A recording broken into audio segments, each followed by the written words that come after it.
영국의 시인 로버트 브라우닝은 이런 이야기를 했습니다. 행복한 가정은 미리 누리는 천국이다. 안녕하세요. 애터미를 만나 잃어버린 꿈을 찾은 이희성입니다. 혹시 제가 잃어버린 꿈이라고 말씀을 드렸는데 제 잃어버린 꿈 궁금하지 않으세요? 네. 제가 잃어버렸던 꿈은 소박합니다. 행복한 가정, 좋은 아빠였습니다. 평범한 직장인으로 평범하게 살고 있었습니다. 그런 삶이 저에게는 굉장히 힘든 상황이었습니다. 여기 많은 분들이 앉아 계시는데요. 어린이날 선물 받으신 적 다 있으시죠? 제가 생뚱맞게 어린이날 선물 여쭤봤는데요. 제 사연이 있습니다. 저는 어린이날에 선물 한 번도 받아본 적이 없었습니다. 저희 집이 어려워서는 아닌데요. 네, 어떻게 보면 어려웠을 수도 있어요. 네. 저희 아버님께서는 고등학교 선생님이셨습니다. 고등학교 선생님 자녀가 어린이날에 선물을 받지 못한다고 생각이 들지 않으실 텐데요.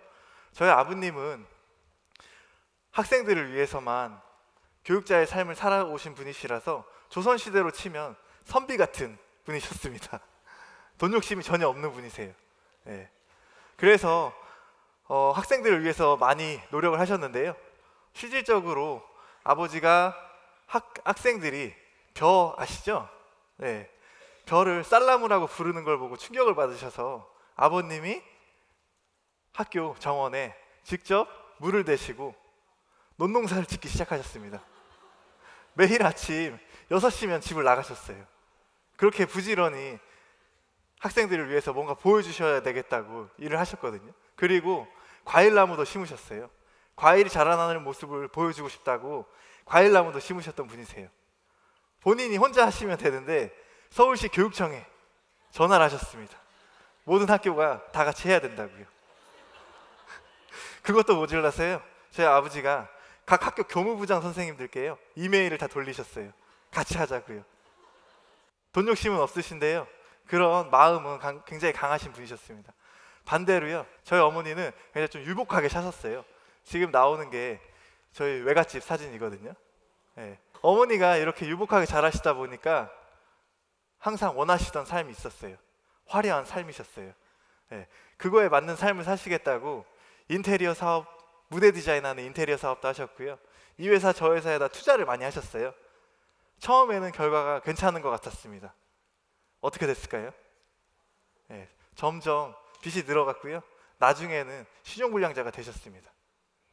제가 어린이날 선물을 받지 못한 이유 이제 혹시 아시겠나요? 네, 저희 어머님의 역할이 굉장히 컸고요. 네, 저희 아버님이 저한테 뭐라고 하셨냐면 아빠 월급으로는 이자 내기도 힘들다. 그래서 선물 사주기가 너무 힘들다. 이렇게 얘기를 하시더라고요. 경제적으로 힘들었잖아요. 그래서 어머님이랑 아버님이 항상 싸우셨어요. 그럴 때면 저랑 제 어린 여동생이랑 손을 잡고 너무나 힘들어서 많이 울었었던 것 같아요. 그러면서 제가 꿈꿨던 게 아까 말씀드린 것처럼 가정을 이루게 되면 자녀들한테 돈 걱정하지 않게 하는 좋은 아빠가 돼야 되겠다. 그 생각이 간절했었던 것 같습니다. 네. 그래서 부자 될 도구를 찾았는데요. 도구가 보였을까요? 네. 집도 어려우니까 부자 될 도구가 찾기 힘들더라고요. 그래서 평범하게 회사 생활을 시작을 했고요.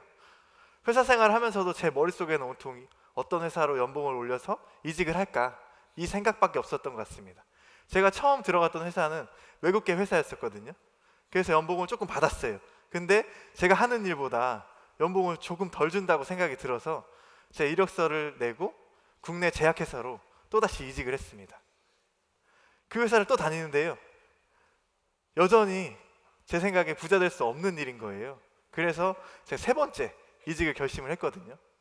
3번째 이직을 결심하고 아버님께 말씀을 드렸습니다. 아버님이 그때 한 말씀 하시더라고요. 근데 엄마가 하는 일이 괜찮은 것 같다. 네가 돈을 더 벌고 싶어서 이직을 결심한 거라고 하면 엄마가 하는 일을 알아봤으면 좋겠다. 엄마가 하는 일 뭐였을까요? 맞습니다. 저희 아버님이 애터미를 권유해 주셨어요. 네. 처음에 저는 굉장히 의아했어요. 왜냐하면 다 알고 있었거든요. 애터미 무슨 사업이죠? 네, 전 엄마를 신뢰를 하지 못했었기 때문에 이 다단계 사업이 더 미웠습니다. 저희 집이 힘들게 된 이유는 엄마가 욕심이 너무 많아서 평범하게 살지 못해서였기 때문이었거든요. 근데 다시 한번 다단계를 시작을 하셔가지고 또 저희 집을 너무 힘들게 하지 않을까 걱정을 굉장히 많이 했었어요. 그런데 저희 아버지는 제가 평상시 굉장히 신뢰를 많이 했던 분이세요. 아까 보셨죠? 저희 아버지 굉장히 정직하시고 네, 올바르신 분이시거든요. 그런 분이 저한테 애터미를 알아보라고 하시는 거예요. 그래서 저는 의심하지 않고 사업 설명에 앉았습니다. 사업 설명을 통해서 들어보는데요, 제 기존에 가지고 있던 다단계에 대한 선입견이 좀 많이 완화되는 느낌이 들더라고요.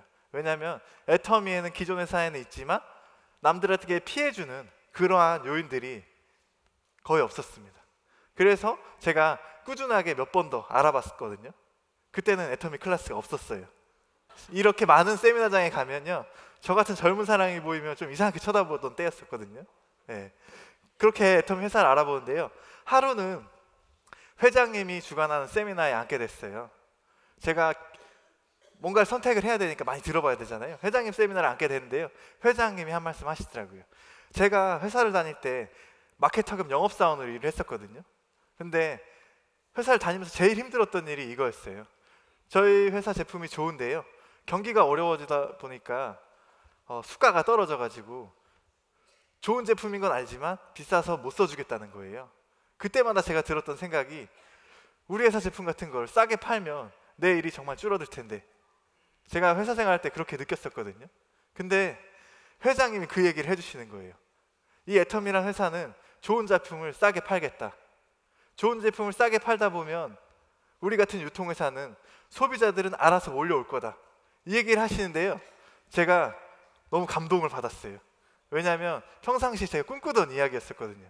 그런 회사가 있으면 이직하고 싶다고 생각했던 사람이었기 때문이에요. 근데 회장님께서는 여기다 추가로 한 말씀을 더 해주셨어요. 대형마트에서 지금 팔고 있는 칫솔이 있는데 애터미에서 절반 가격에 파시겠다는 거예요. 그러면서 그 이유에 대해서 상세하게 설명을 해주셨어요. 그 얘기를 듣는데 진짜로 이런 경영자 밑에서 일을 한다면 이 회사는 성공 못하는 게 기적이다, 성공할 수밖에 없겠다, 이런 생각이 들더라고요. 그러면서 제가 결단을 내렸고요. 그 결단을 내린 지가 지금 7년 됐습니다. 네. PPT 보이시나요? 4년째, 5년째 제 수입이거든요. 부러우신가요? 제가 이 애터미를 선택했던 건 단 한 가지 이유였습니다. 회사 다닐 때 제가 느꼈던 점은 노력한 대로 보상을 해주지 않는다. 그게 제일 큰 불만이었습니다. 그런데 이 애터미란 사업의 가장 큰 비전은 노력한 만큼 돌려받을 수 있을 거라는 그런 확신이었기 때문입니다. 실질적으로 그 확신이 저에게 돌아온 그런 증거라고 생각을 하고요. 지금도 제가 이 선택에 대한 결과로 지금은 제가 사랑하는 제 딸과 제 가족들에게 다른 가정보다 좀 더 금전적으로 여유 있는 삶을 살 수 있게 해주는 그런 아빠가 된 것 같아서 저는 그 선택에 대해서 굉장히 만족을 하고 있습니다.